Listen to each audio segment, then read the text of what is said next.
Assalamualaikum warahmatullahi wabarakatuh. Saudara-saudara sekalian, di era pandemi COVID-19 sekarang ini, ternyata ada satu hal yang perlu kita sadari bersama, bahwa ternyata ada virus yang lebih mengerikan daripada COVID-19 ini. Apa itu? Sekularisme. Kenapa sekularisme itu dianggap sebagai virus yang mengerikan dan lebih mengerikan lagi daripada COVID-19 ini? Begini, COVID-19 itu sumbernya dari Wuhan.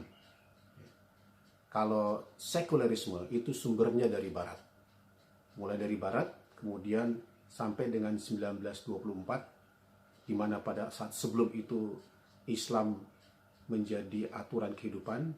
Semenjak itu, Islam tidak lagi menjadi aturan dan sudah menggunakan pemahaman sekularisme, terlepas dari benak kaum muslimin. Kemudian gejalanya kalau COVID itu kan batuk-batuk, sesak napas. Kalau sekularisme gejalanya adalah alergi terhadap syariah. Kaum muslimin tidak ingin syariah diterapkan sebagai aturan kehidupannya. Ini gejala sekularisme.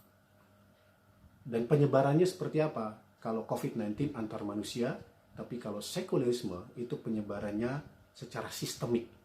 Bagaimana secara sistemik? Karena sejak kecil kita itu dibina dengan cara sekularisme melalui sebuah pendidikan. Dan mulai dari SD, SMP, SMA, dan seterusnya sampai lulus perguruan tinggi, kita dibina oleh cara hidup sekularisme sejak kecil. Sejak kecil. Dan setelah lulus kemudian kita hidup bermuamalah, berinteraksi dengan manusia, sesama manusia dengan cara pandang sekularisme. Sudah melekat pada diri manusia sejak kecil sampai detik ini. Korbannya kalau COVID-19 terakhir sudah melebihi dari 4,8 juta. Tapi kalau sekularisme korbannya lebih dari 90% penduduk bumi ini sudah tertular dengan virus sekularisme. Dan resikonya apa? Kalau COVID-19 resikonya adalah kematian. Ujungnya kematian.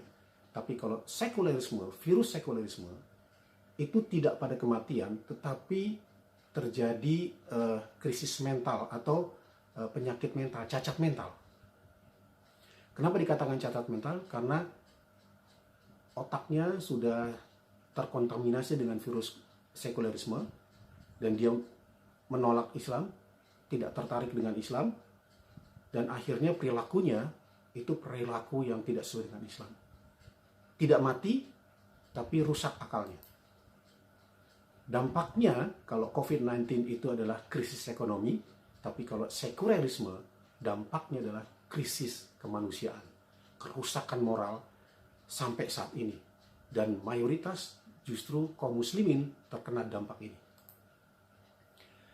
Dan dimensinya kalau COVID-19 itu dunia, artinya ya kalau sudah tertular, mati dia. Mati selesai sudah. Gitu. Kalau yang tertular kaum muslimin, beriman, taat beribadah, insya Allah matinya husnul khotimah. Tapi kalau sekularisme, dimensinya tidak hanya di dunia, tapi di akhirat. Kalau virus sekularisme masih nempel terus di benaknya, dan terus dia praktekkan dalam kesehariannya, kalau dia mati, na'udzubillah min dzalik, nanti di akhirat akan dipertanggungjawabkan oleh Allah Subhanahu wa taala kalau dia menolak Islam sebagai aturan kehidupannya. Nah, kemudian kalau vaksinnya COVID-19 sampai sekarang kita tahu belum ditemukan.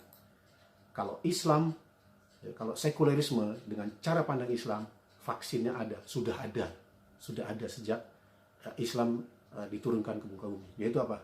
Akidah Islam, pemahaman Islam. Gimana caranya? Kita terapkan PSBB. Apa itu PSBB?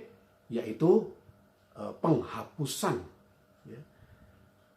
penghapusan sekularisme berskala besar. Maksudnya apa?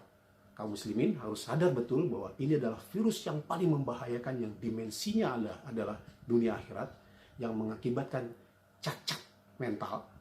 Dan kalau ini disadari, berarti kaum muslimin harus segera melepaskan penyakit sekularisme ini dan secara menyeluruh seluruh kaum muslimin, agar kaum muslimin terbebas dari penyakit dunia ini. Dan dimensinya dunia akhirat artinya di dunia kita akan selamat, di akhirat kita juga akan selamat. Wallahu a'lam bishawab. Ini adalah sekularisme adalah virus yang paling mengerikan dari semua virus yang ada.